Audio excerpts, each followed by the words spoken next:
நண்பர்களே, நீங்கள் பார்த்து கொண்டு இருப்பது உங்கள் கௌசிகர் ரிவ்யூ. சரி வாங்க வீடியோக்குள்ள போய் என்ன நடக்க போகுது அப்படின்ற இன்ட்ரெஸ்டிங்கான விஷயத்தை தான் நீங்க இந்த வீடியோல பார்த்து தெரிஞ்சுக்க போறீங்க. அதுக்கு முன்னாடி உங்களுக்கு இன்னொரு இன்ட்ரெஸ்டிங்கான விஷயத்தை பத்தி தாங்க பேச வந்துள்ளோம். அது என்னடா அப்படின்னு சொல்லிட்டு பாத்தீங்கன்னா, நம்ம தீபிகா இருக்காங்களா, அவங்களும் மறுபக்கம் தீபக் ரெண்டு பேரும் கோவிலுக்கு போலாமா, அது மட்டும் இல்லாம ஒரு பக்கம் பார்க்குக்கு போலாமா அப்படின்னு சொல்லிட்டு ஒரு பக்கம் நம்ம தீபக்கம் மறுபக்கம் ஐஸ்வர் ரெண்டு பேரும் கலந்துரையாடல் பண்ணிருக்காங்க. சரி, பொண்ணோட ஆசை நிறைவேற்றணும்னு சொல்லிட்டு நம்ம தீபிகாவை கூப்பிட்றாங்க. தீபிகா கொஞ்சம் நேரத்துக்கு அப்படியே சும்மா நான் எதுக்கு வரணும், நான் என்னத்துக்கு வரணும் அப்படின்னு சொல்லிட்டு சீனா போடுறாங்க. ஆனால் கொஞ்சம் நேரம் சரி ஓகே நான் வரேன் அப்படின்னு சொல்லிட்டு வந்துக்கிட்டேன். அந்த இதுக்கும் வலிக்கும் வந்துடுறாங்க.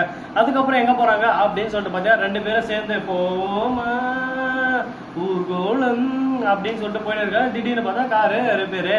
உடனே ஐயோ இந்த காரு பக்கம் ப்ராப்ளமா அப்படின்னு சொல்லிட்டு, ஹலோ மிஸ்டர் தீபக், ஃபர்ஸ்ட் ஒரு விஷயத்தை நல்லா மைண்ட்ல நினைவு வச்சுக்கோங்க. ஒரு விஷயம் நம்ம எங்கன்னா போறோம்னா குழந்தை குட்டியை கூட்டின்னு போறோம் அப்படின்னு சொல்லிட்டு ஆசை இருந்தா பார்த்தாது காரு நல்லா இருக்கா, கார் கண்டிஷன் இருக்கா, போலாமா அப்படின்னு சொல்லிட்டு திங்க் பண்ணணும். எந்த ஒரு விஷயத்தையும் திங்க் பண்ணாம முட்டாள் மாதிரி இந்த மாதிரி வரக்கூடாது. அதை ஃபர்ஸ்ட் நல்லா தெரிஞ்சுக்கோ அப்படின்னு சொல்லிட்டு செருப்பால் அடிச்ச மாதிரி நச்சு இச்சின்னு சொல்றாங்க. உடனே பார்க்கணும் நம்ம தீபக் ஒரு பக்கம் சரி ஓகே ரெடி ஆயிடுச்சு போலாமா அப்படின்னு சொல்லிட்டு கேட்க, சரி போலாமே அப்படின்னு சொல்லிட்டு போயிட்டு கார்ல உக்காரலான்னு சொல்லிட்டு நம்ம தீபிகா போய் உட்காடுறாங்க. பின்னாடி பார்த்தா நம்ம ஐஸ் காணும். ஐயோ என் பொண்ணா காணும், என் கிணத்த காணுன்ற மாதிரி நம்ம ஐஸ் வந்து பொண்ணா காணான்னு கத்த. அந்த இடத்துல பார்த்தா ஐஸ் எங்கேயுமே காணும்.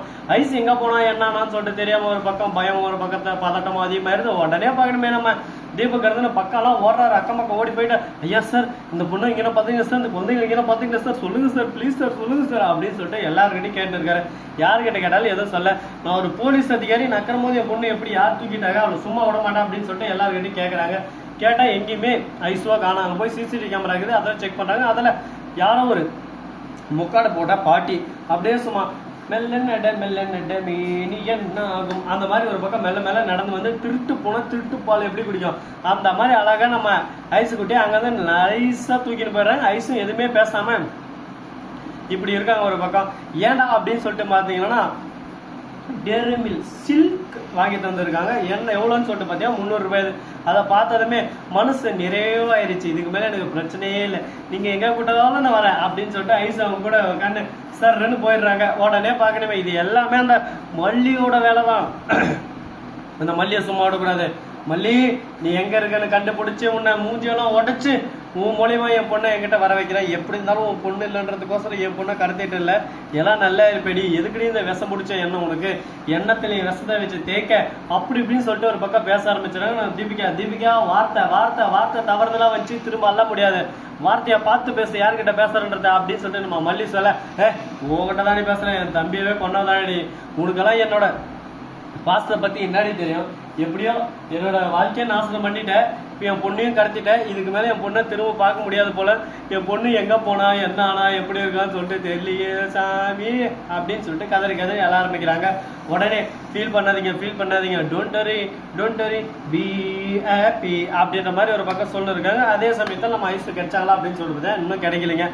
நம்ம ஐஸும் மறுபக்கம் நம்ம வெண்பாவும் ஒரே தலை கடத்தப்பட்டு இருக்காங்க, ஒரே தலை அடைச்சி வச்சிருக்காங்க. அதை நினைக்கும் போது நமக்கு ஒரு பக்கம் சந்தோஷமா தான் இருக்கு. ஏன்னா தீபிகா ஒரு போலீஸ் அதிகாரி, அவரோட குழந்தைக்காரன்னா அவரோட தேடுதல் வேட்டையவே தனி ஸ்டைல இருக்கு. அந்த நேரத்தில் எப்படி தேடுவாங்க பார்த்தீங்களா அப்படின்னு சும்மா ஒரு பக்கம் கூலிப்படியா அன்னைச்சு அப்படியே சும்மா எல்லாரையும் பிடிச்சி தேடுங்க தேட வைக்குவாங்க. அதுக்கப்புறம் எங்க இருக்கான்னு சொல்லிட்டு ஈஸியாக கண்டுபிடிச்சிடலாம் அப்படின்னு சொல்லிட்டு ஒரு பிளான்ல இருக்காங்க. ஏன்னா நம்ம வெண்பா அவள் சாதாரணமாக நம்ம தீபிகாவுக்கு ஆகாதவளோட பொண்ணு, அதனால என்னன்னாலும் எதனாலும் அவள் கிடைக்கூடாது அப்படின்னு சொல்லிட்டு வன்மத்தோட தான் சுற்றுவாங்க. அப்படிப்பட்ட இந்த சூழல்ல இந்த மாதிரி ஒரு விஷயம் நடக்குதுன்னா நம்ம என்ன பண்ணணும், எல்லாத்தையும் ஒரு பக்கம் தீர்மானிச்சு விசாரிச்சு நிதானம் நிறுத்தி பொறுமையா செய்யணும். அப்பதான் எந்த ஒரு விஷயத்திலையும் நம்ம ஜெயிக்க முடியும். பொறுமை உடையார் பூமியை வெல்வார் அப்படின்னு சொல்லிட்டு சும்மா ஒன்றும் சொல்லுங்க. அதுக்கேற்ற மாதிரி நிறைய பேர் செஞ்சு காட்டிட்டு போயிட்டு இருக்காங்க. அப்படின்னு தான் நம்ம ஆணித்தனமா ஒரு பக்கம் அடிச்சு சொல்லிக்கலாம். சரி, இந்த மாதிரி எல்லாம் ஒரு பக்கம் போயிட்டு இருக்கா. மறுபக்கம் என்ன நடக்குது அப்படின்னு சொல்லிட்டு பாத்தீங்கன்னா நம்ம தலைவன் கதிரேசன் இருக்கார்ல, அவரு ஒரு பக்கம் பிட்டுன்னு அவருக்கு வேற எங்க என் பேத்தி அப்படின்னு சொல்லிட்டு கோவப்பட்டுனே இருக்காரு. யோ உனக்கெல்லாம் மண்டையில மசாலா எதனா கிதா, என்ன எத்தனை டைமையா சொல்றது, உன் பேத்தியை நான் பார்க்கலன்னு. அது மட்டும் இல்லாம நான் கூடி தெரிய அவ என் பொண்ணை நான் விட்டுறேன், உனக்கு என்ன பாசம் அதோட அளவு கடந்த பாசம் எங்களுக்கு இருக்கியா, அவளை தேடி கண்டுபிடிக்கிறது என் வேலையா, நீ கூட கம்முனு இரா, நீ ஒரு பக்கம் போன் பண்ணி சும்மா நச கொசன்னு பேசினே கதையா அப்படின்னு சொல்லிட்டு இரிட்டேட் ஆகுறாங்க. உடனே கோவப்படாதே சகோதரா அப்படின்னு சொல்லிட்டு ஒரு பக்கம் பாட்டை போட்டு விட்டு அதே சமயத்தில் மறுபக்கம் நம்ம தீபிகா அப்படியே சும்மா எல்லா தவணையும் தேட ஆரம்பிக்கிறாங்க. ரவுடிங்களால பிடிச்சி அடிச்சு நீ கடத்தினியான்னு இப்போ நம்ம மல்லி கிட்ட வந்திருக்காங்க. மல்லி ஒரு பக்கம் கைது பண்ணிடுறாங்க. மல்லி நீ தான் கடத்துன்னு எனக்கு நல்லா தெரியும், பொண்ணை கிட்ட ஒப்படைச்சிருன்னு சொல்லிட்டு எனக்கு இதுக்கு என்னடா சம்மந்தம், நான் எதுக்குடா கடத்த போறேன், சம்மந்தமே இல்லாம ஏன்டா என்ன உள்ள நுழைக்கிறீங்க, உங்களுக்கு என்னடா பிரச்சனை, இப்ப உன் மண்டையில பிரச்சனை அப்படின்ற மாதிரிதான் ஒரு பக்கம் போயிட்டு இருக்கு.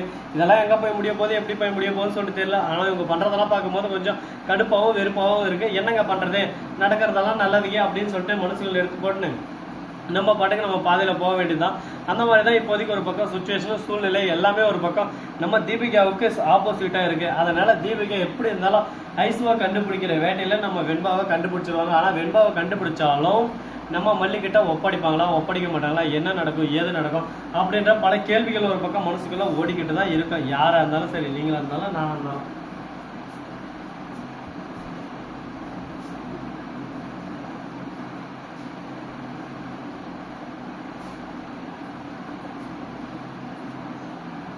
கரெக்ட் தானே? இந்த வீடியோ உங்களுக்கு பிடிச்சிருந்தா லைக் பண்ணுங்க, கமெண்ட் பண்ணுங்க, ஷேர் பண்ணுங்க, டிண்டிங் பெல்ல தட்டி விட்டு போங்க.